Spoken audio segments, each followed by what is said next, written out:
Ako po si May Manansala, dito po sa Hong Kong naka-base. Isang araw po, naglilinis po ako ng bahay at pagbukas ko po ng aming cabinet, merong bumagsak sa ulo ko. At nabukulan po ako at nahihilo ako. So, kinabukasan po, dahil ngayong gabi na nga, hindi na muna ako nagpa-doktor, inintay ko na po yung bukas ng umaga. So yun, kala ko po okay lang siya, kaya lang nakakaramdam pa rin po ako ng pagkahilo at medyo sumasakit din po yung ulo ko.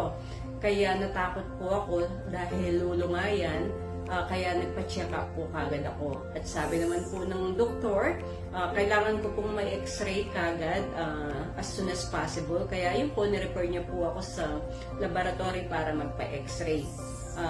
At yun, lahat po ng nagastos ko, ang maganda po, na-reimburse ko po sa ating Orbis Victus International or sa OBI. Yun, nag-email lang po ako kagad sa Igloo. Nag-picture ako yung araw na yun.